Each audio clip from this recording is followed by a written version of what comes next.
Whatalofa whawhelo i atu i le mai mō whawhongafonga se o tātou atunu i le nei fo i tūla o le aso. Malosi i fua malofo i tawa ta i fi au matiu te nei fo i aso. Ia me se fo i o le whai ungo neiva i aso o tātou Savalia.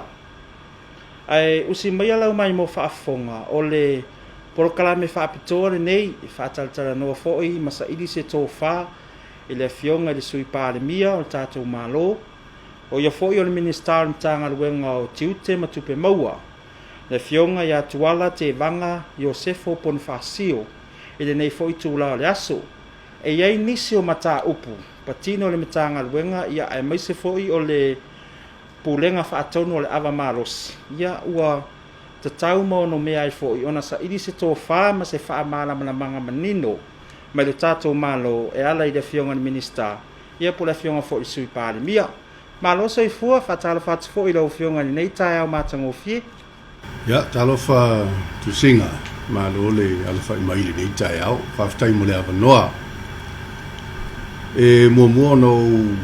whatalo whatu le tātou atunu, alafa i maile nei tai au matangofie, i le lofo le tua. Whatalo whatu tupu mai, o lo whapena o na awhiwhio ma papa au i ala alwhanga ma Afioga i se ese tono si o tātou atunu. Ia mai se fo i le i tāpua inga te talo whawhiangainga o si taulanga. Ia mai se au auna le atua o lo whapea o na taua veina le ipo leola. O wāse manuia o lo tātou atunu. Ia mai se fo i le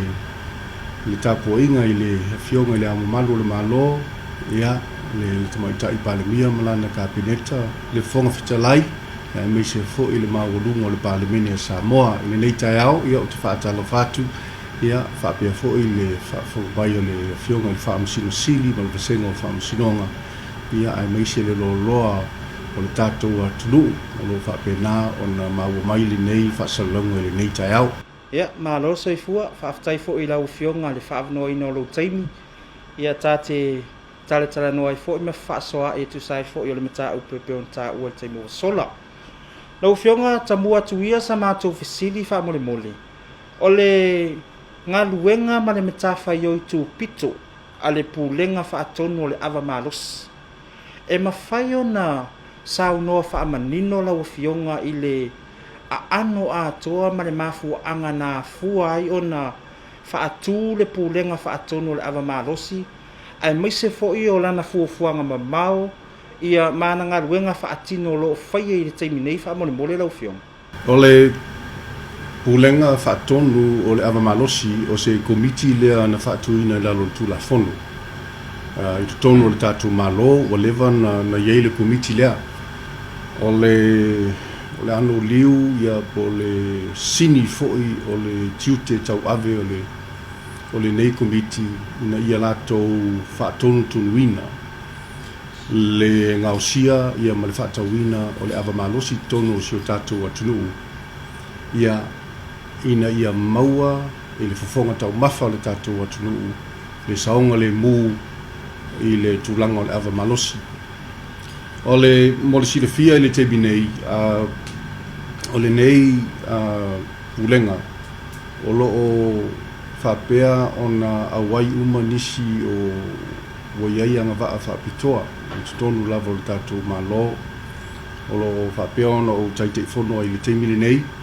ia ai o loo awai uma ia sui o le whaalaputonga o le whaasainisi o Samoa o le SROS o loo awai foi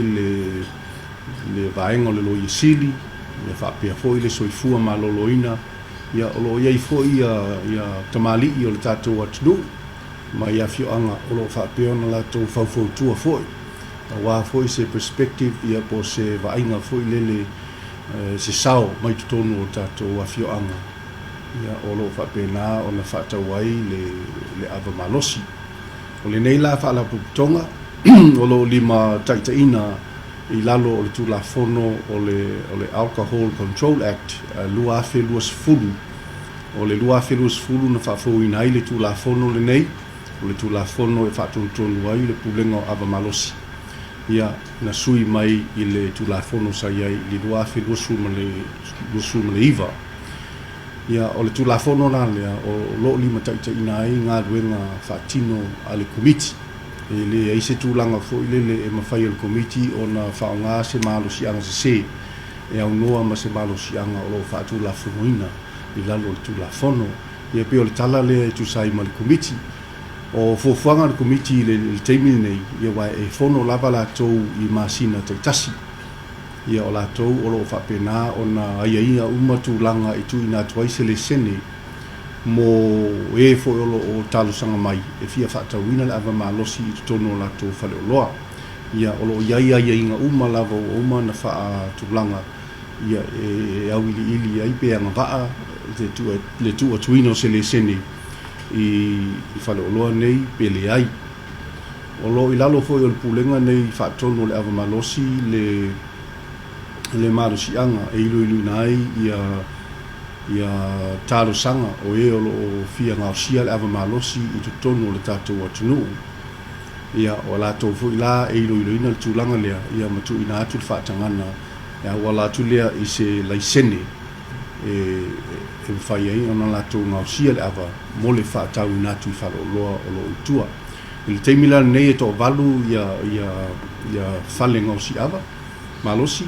Ia o i la tau nei o lo whaatatau ia i le polokalampe i le so o no la tau nei o lo whaapena o na whiangai pea la tau company ia mai ainga ma whaatuntununga o lo whaapena o na tu inatu e le Pulega whaatonu o le ava Malosi. I le teimila nei wa o le toi pose lilo le tātou atunu ona o le telefoi o le whaitionga sa whaapena o na tu ina mai le tātou atunu. Ona o lo iai le masalonga Malosi o le ava o lo whapena o na ngausi sa monei ia ai mai se lava le ava leo le vodka o lo whaatino ina lea no na ngausinga i Samoa e whaonga ai le alcohol lea po le ava Malosi leo le ethano o le ethano o lo whapena o na au ina mai fafo le si vaenga ia e iwa suliva pasene lo na Malosi a maila ina i Samoa ia na tau whaila ia o le whalenga o si ava e tu i lalo le Malosi mai le iwa suiva pasene i lalo o le pasene whaatangaina e le tatou standards po tatou le maurunga e tauna iai o le whaasuliva pasene o le whaatinonga la lea o lea process le whaasolonga lea ia e ta o le distillation o ia o le whaatino le tūlanga fo lele o le mai ia na dilute la ia pe mai sui le vai ia ina ia tau whai fo lele na ia whaititia le level o le ava Malosi ia na tuu fo lele ia i o ni suka o isi fo i vaisu malie ina ia mwhai e o na tau mawha o ene wa atu wa ina le vai ia whaintanga inu e le su malie e le atu wa ilo le suka ia ma lemonade ma isi swinga whapena ia la whaingofie o na inu le pe tau mawha fo i le whangu ava Malosi lea o le ewhanola o amai pea sa whaatangaina pea i tutonu o le tatou atunuu o na whaatino ai e whale ngau si ava Malosi nei le ngau si ngau ava mai le ewhano ai peitai ia peo na sila fia sa iai le susu enga fo ia le tatou sros ia po le tatou whala putonga whaiantisi lea o lo nei Samoa nei ia o le ana maua i loa le si vaenga vaila au ia o le vaila au lea o ona wata ua o le methanol ia o le pasene la po le awhainga o le mefanolo le na tu tonu maua i tonu o whangu nei ia o whai lava si na mawarunga ma wa tula i mai tūlanga fo i le o se afianga ia a o lo le pasene lea ia o iei po lenga o le soifua maloloina o iei fo po lenga whaasaintisi ia iei le afianga o tātou tangata ia o afianga fo iei le tūlanga fo i le o le o lusi le level of consciousness wale faina tale malama fo lele wa kau ngi fu ma me uma ai mai se lava pa fa pe tau ma fa nele aval pol nei e malama le tai au e sau tanga te fai mai o le man tua le me na fai na po ia o afianga lana a fa pe la yo le aso na to ingu fo ile si fang ia pe fo le wa tili fa popo ia ile le Malosi o le vaila au ona nei ia o le faina va ve se mai maletino tangata longo winga ia pe o le card fo le titi sa o le top up wai e umina na ia ile vaila au ona le o le methono i tonu o le system o le tino tangata ia po lenga la na e toi fo isa o talano i tua ina o taunu mai ia faitionga nei male atu ia pe NC le fia fo i le tato tunu o Malosi lava le fautua mai o le tato va senga le o le whamsinonga i tūlanga fo i o leona onga o cases ia whapea fo i o murianga o atu tono o le whamsinonga ia o le tele lava o mafuanga o le ava Malosi mo iai la le talitununga o le tato whamsinonga o lo iai se tūlanga fo i lele o le leile fuafuaina o le ngausinga o ava nei le pasene whatulanga ina ioi o le pasene fo i la lea o le lei o na fuafua o le ise control fo i lele o le production le ngausia wa ia fa popo fo iai o iai ni tūlanga fo i lele o ni labs o ni lab laboratories fo iai tutono whalengausia ava ia e no fo i la kou ma test le quality po le level o lato ava la ngausi ia wai o le fo o maua le desisusuenga o isi ava Malosi le distillation process lea wa over to il fast food river longo winga o le pe e tu fau lava le tu lo ia falengosi ava nei e fatino e lato le ngausinga ma le Malosi o lato ava Malosi ia o polenga na o le pulenga nei pe la mafuanga na ina o taunu mai fa se nei sa fa pena ona ao tu lai mai foi le tato malo fo mo si le fia ia na ia foi fa se ia i telo tau sanga o tea ia ai sa fatino fo ia le se ngai inga fo ia na malo tu le yato ai ele i atotoa ele io se tu langa o se la tu tapenanga ile mele o ia le susuenga ale tato pulenga le taimil nei o le tu lai mai o le tato malo fo ia o le tūlanga la na ia na whaatino le fono le na o le fono whaapitoa lava ina ia amata loa o na whaatala no ina i pulenga le concern lea po le popolenga lea mātunga lunga o le atunu lea watu ina mai sa whaapena fo ina whaamalumalu mai le tātou kapeneta ina ia whaatino loa se tūlanga aloa ia ina ia lava le suesueina o le iloiloina o tūlanga ma lava o manufacturers po o fale kampania o longa o sia le ava i nei Samoa. Le nei la fono na whaatino ia Oktopa le tausanga te nei e leo se mea toa whaia na nafi sa matu ta pena mai lava ia Oktopa e le i whaatele tele vave ia ini whai unga po le suesuenga sa whai ai sa mato uia lava lo le tula fono pe ona fa tonu fo i le tula fono ngai o inga le komiti lo fionga family mole wa fala vetala o ala Malosi anga ia fa tula fono lo fionga le wa un fena sa no mai ai isu enga ia o ala Malosi anga i tonu le tula fono le un fa ia ona fa tino le tonga wenga le pe ona ia ile unga fono kapeneta fa mo o le Malosi anga o le pulenga whaatono le ava Malosi o le tono o le tula fono o le ava Malosi lua o e whai lava sina Malosi o powers ia o le Malosi anga whale tula fono o lo tu ina mai le tato pulenga nei e whaatino ila rato ngā ruenga ia mo le sila fia a whapea tūlai mai se ia tungalunga whapea wa iei se mau vo ilele wa iei se afianga o se sila ava Malosi ia olo iei fo le vasenga o leo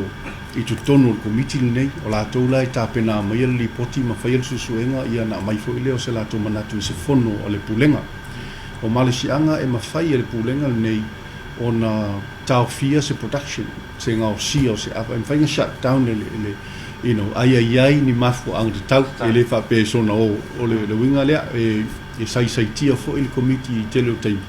ona ole fasolonga o lo tu ina mai le tu la fono yala ta uno uia le process ai ole malusi anga ia e fai ona ta fia ele komiti por Pulega le au ina mai o ni ava malosi so se ava malosi tono ole tato tunu ia fa pe fo ona ta fia to nga si o ni ava malosi tono tato tunu ia fai na fa sala a de le fo ile fa tinonga ole nga si ole ava e soli tu la fono le fale nga si ava ia e ma fai fo ile tato komiti la tu la fono ona fa sala ma avel fam silonga ia molia fa tino molianga ia o toina pawa ese na olo ia foi tono Pulega nei le vaingo soifua maloloina mole sila fia o ilato fo olo ia fo ila la tu la fono o tu la fono le o tau mafa e ato ai mamiain afa pea o sila fia ele Ministry of Health le soifua maloloina o ia si afianga o le atunu ini tau mafa po ni meainu foi e mawhai fo ia lātou ona tau fia le toi ngau siau ava. O le teimi nei, o lo matou ngā lue whātasi, o lo o ma so tau au lava malimin star o le soifua maloloina. Ia o lo sila fia fo ia lātou mei o lo tutupu, leo te fia tala noa ia i se teimi. Ai o Malosi anga le nā, e le o ngata le Malosi o le tatou Pulega. Ona o le au te lenga lava o le tūla fono, o le puipuinga o le tātou atunu. Ai peila o le mea na e se le tā ua ia malama fo isi o tātou atunu. E leo se tūla fono fo ile le whapea do ise si e whaisona Malosi. Pe whatino sana paua po se mea whapea na. O le tūla fono na whatino pe na pasia. E pui ai le tātou atunu, ma le sona whao ngā. O le pole abuse, o le alcohol, ia pole sona ngausi fo o ava malosi nei, e au noa ma se manila sanga fo ile alo ia pe whaatakula ia. Ile mwhai o na anua tangata ia e whailanga ia ava, ia pe o aso i sa anua tangata e whailanga pulu, te tūlou. Ia, ai au te ilo le teimi nei ropo o sili ai le pulu na ilo o le vodka leo o maua ai le tatou me whanolo tutonu.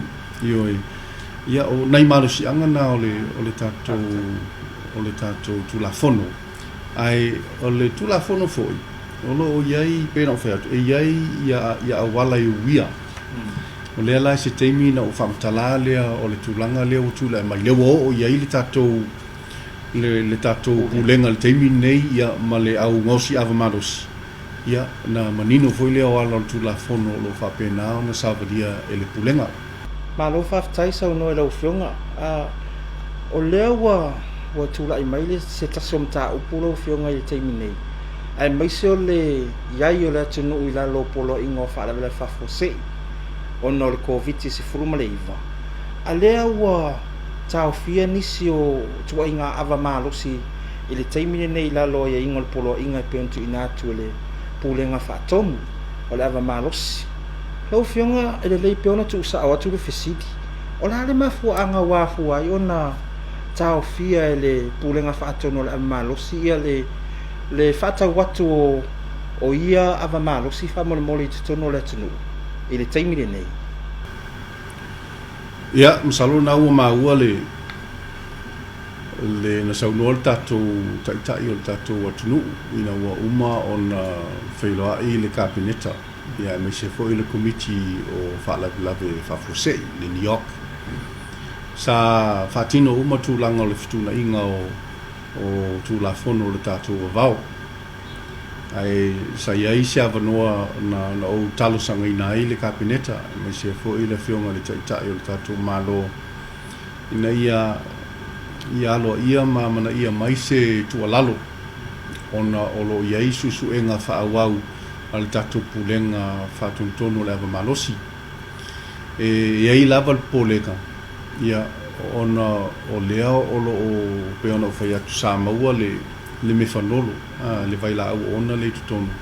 Le ana mafua ai ona matou tau fia. Le au ina mai o le whano. I tutono le atunu. Mo le ono masina. Masalona ua maua o le sina fufuanga mua na whaatino le tatou Pulega. nei tau whaititia le sona au mailea o le alcohol po le avamalosi le tono le tunu. Ona olo o tūla I mai pea le ngaruenga le ale Pulega. O le whaasolonga lava I o le ngaruenga sa iai ina ua maua le mewhano sa whaapena aloa ona tau fiat au ina mai o le efano I tu tono le atunu. Sa toe silisila le Pulega I le tūla fono, mai a inga o le tūla fono fau le o le luas fulu.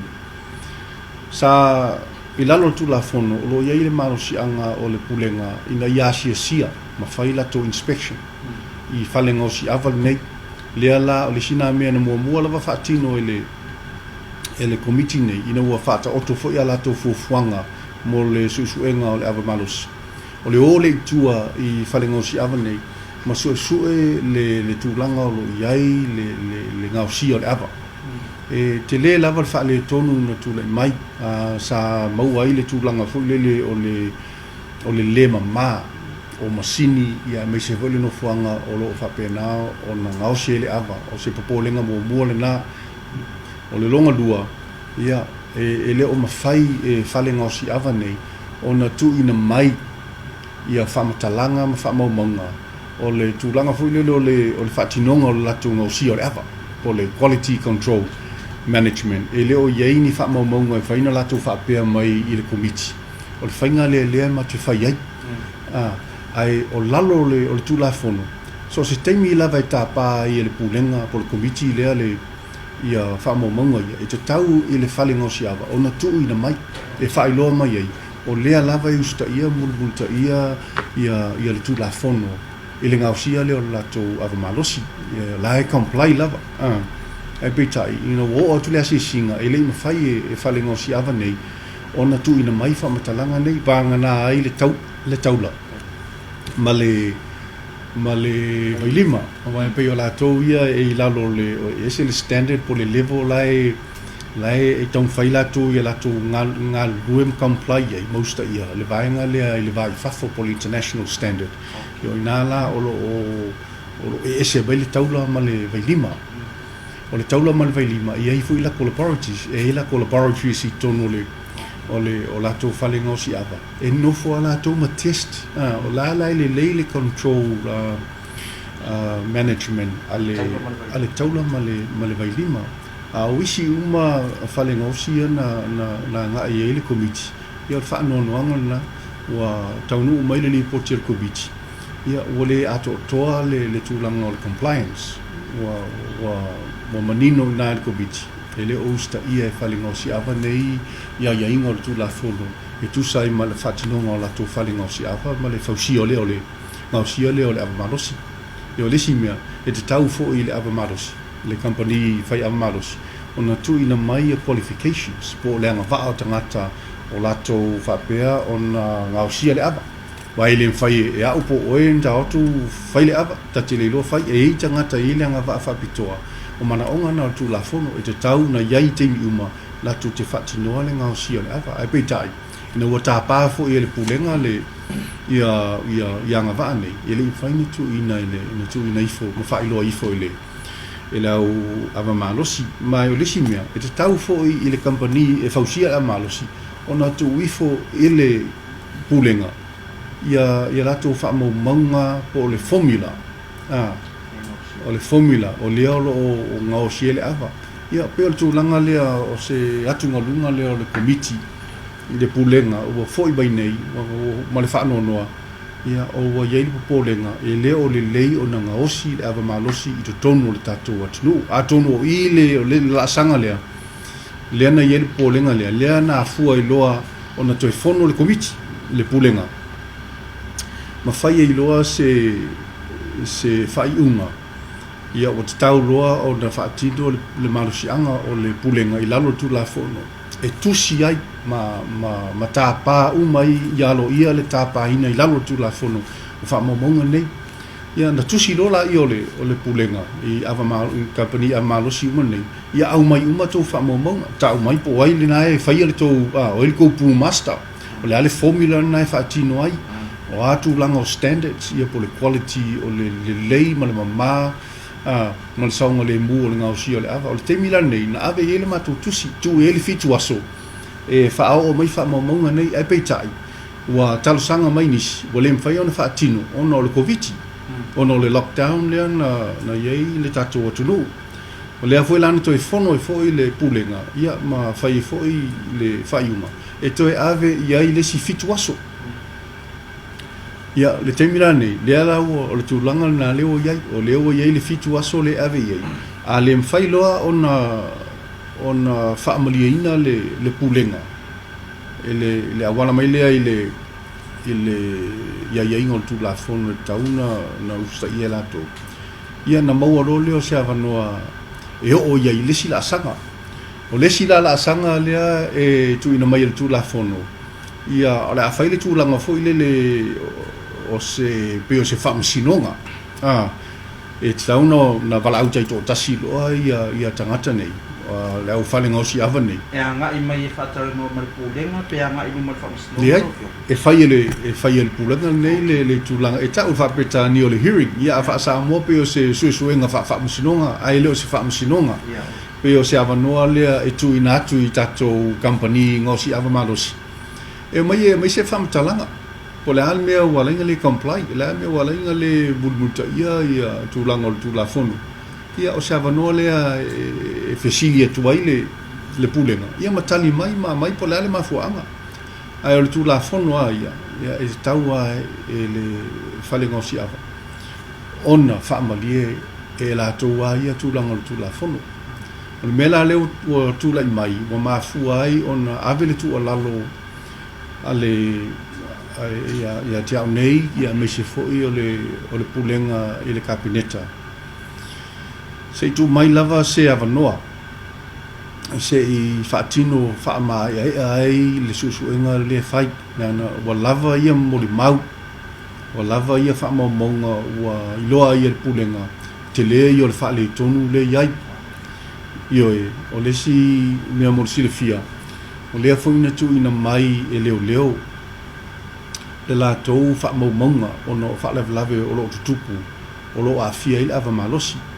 ia tu sala se fulu vadu afe le au whainga na whaamamawina le luas fulu lua tasi o wala au fo i e wanga i au tu iei leo men tupu mai ai tolu sul pasene o na whaalawalawe na ngai au tu iei leo ia o ia fia i le ava Malosi longo winga tu titia afa o ngaluenga leo o le anga ile i whaablawe tūlai mai ona o a fianga o le ava Malosi e peila o mea whapene o te le lava le Pulega o te whawhitaia fo le tatou malo o tusai ma le vavao o le ava le teimi leo sa whaatino ia tūla fono o le tatou vavao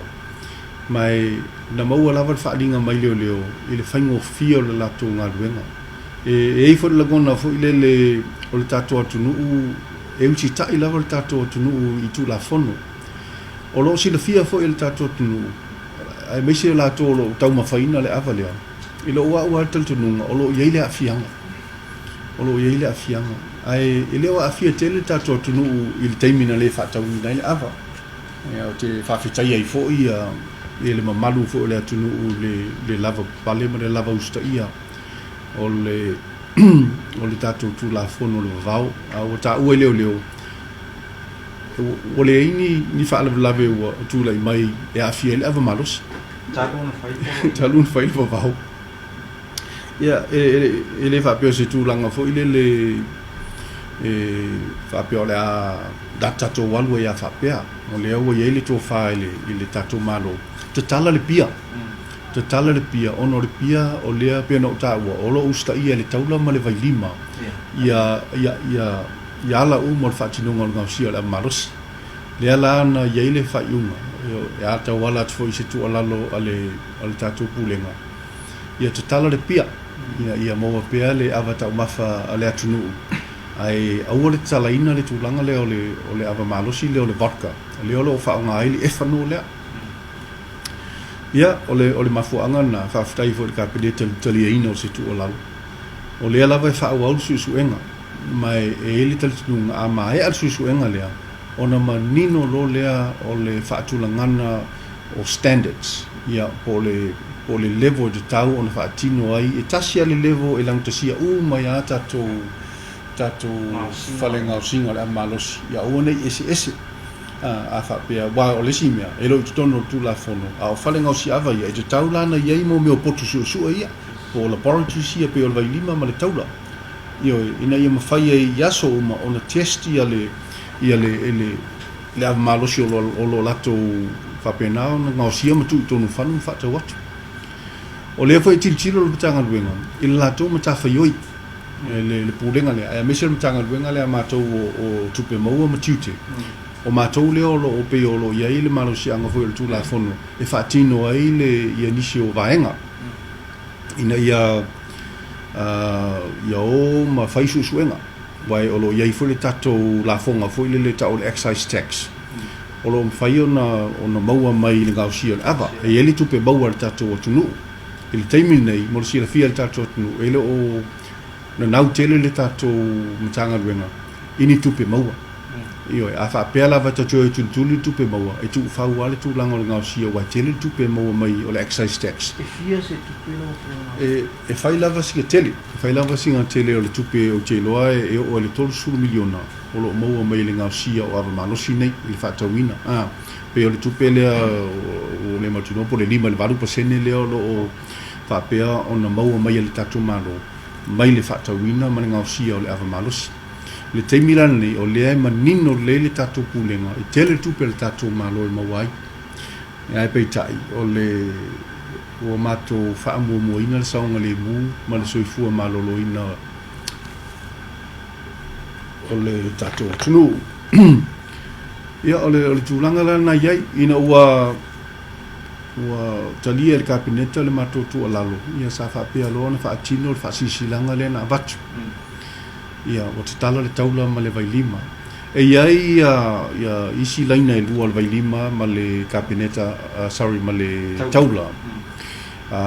e le i whatanga o le taula strong ia ma le povi ia o le mafuanga ia le leian whaamalamlama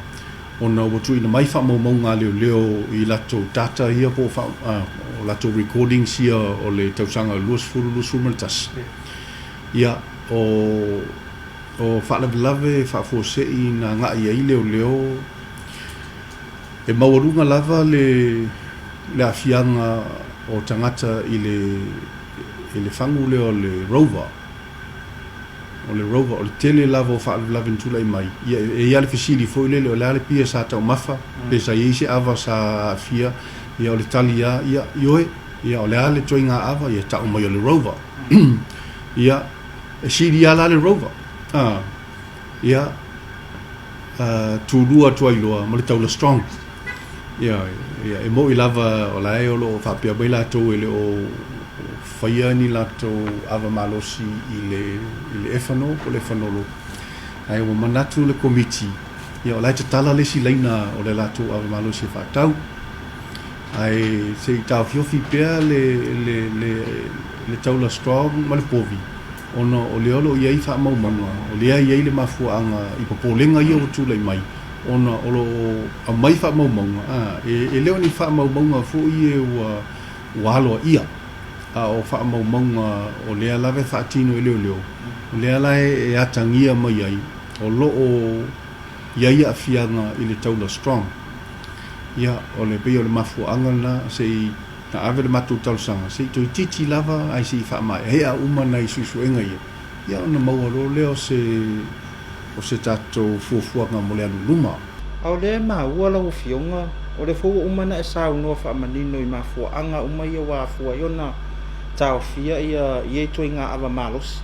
au le fu ia le fai pisinisi nga o sila Malosi o lo fa se a mai fo i tau fia le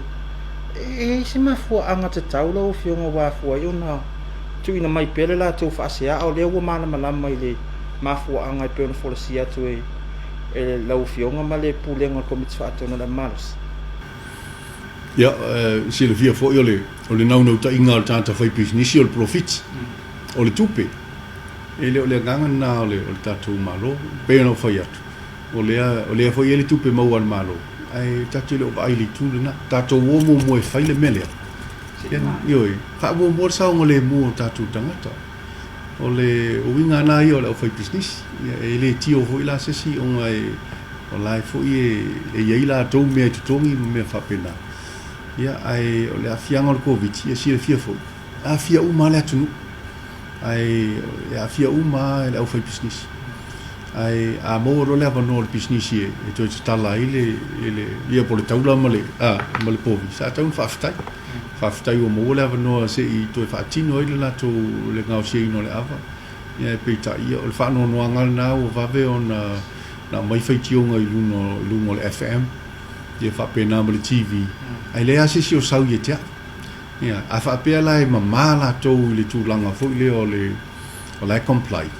ia tali mai la tusi le na vatu le tusi al pulenga tali mai o mai e fa ilo mai le o le me uma ia na fa tanga fo la i o le taula strong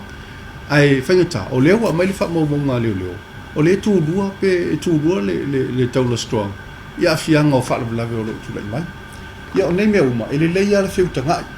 ai ele anga le fa wala mai o fa se a fo ile le social media ia fa pe fo ia lo fa salonga ia lo fionga fai ona sau no na fo sau Tuala ia o sau fautuanga fo i mole tato o fai pisinisi o lo ngao sia le ava Malosi le nei fo i vai tau ia me se fo i o le tulanga fo i o le fasea mai pea ia ai le fo umana e ta ua le tulanga o le vaenga ia ala sina fautuanga mo i la to fo i nei vai tau le tulanga o ngā luenga fatino le Pulega fatono le Malosi fa mo le la ia o le no ta inga lava ina ia maua pele so ta inga ma tato company o lo fa ngausia le ava Malosi ina ia mfai on tato ngal due fatasi ma tato ngal due fe mama mama le one tato fe matia ono o le sini lava le nei au nanga o le manui o le tato tunu ma le saunga le mu o le tato tunu salo le la fo isi le fia e le tato au no si ava le fai businessi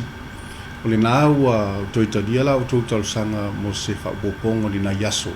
e ta pena mai ai to tusi le fai lo mai ai o lo to usta ia umalo tu la fono le o to fa popo ia uma le so le fituaso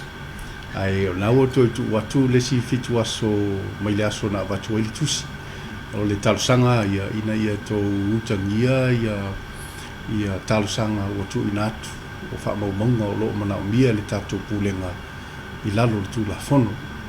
ina ia to usta ia matu ina mai fa mo monga ina ia mfai on tato uia pela sanga o le tu la fono ia masalo mai o lon tu ina mai o to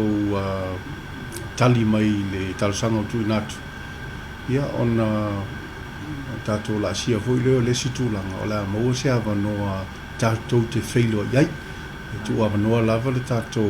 Pulega i nai fesili foi avatu na ia faali mai ese to filingalo pe fa pe o ieni fa fitauli o le nganga le ai fa fitailo to on sai fa fitailo to on sai le isia nganga e tu ilalo le tau fai foi ma to sao ina ia tina ia o to businessi a me se rolo to sao to no tu pe mau le tato malo ai o mai tato ngalu e fatas a wal saunga le mu fa mua le saunga le mu le tato watunu ia ma le nganga fa lolo no fionga te tonu ma na malama o mai le tulanga le tato mta upu ai fai o tu ia sa ma to vesidi fa mo le mole o la se tulanga ia ni fa salanga fo ia ile tulanga lava leo le ina ne itei ua mauane o le lava fa tau ia tulanga o ava Malosi ne ia unoa ma se fatananga fo i tu ina tu le tato Pulega fa mo ia o se la puta inga taua lau si vai ile au ngang fa tau le ava pa fa pe le o tu ina tu le tau finga o le tau finga fo ile o se tau finga tu mau e le tu mau le tau finga longo winga se mai a susu ema ia ona na fa ile o le tato fo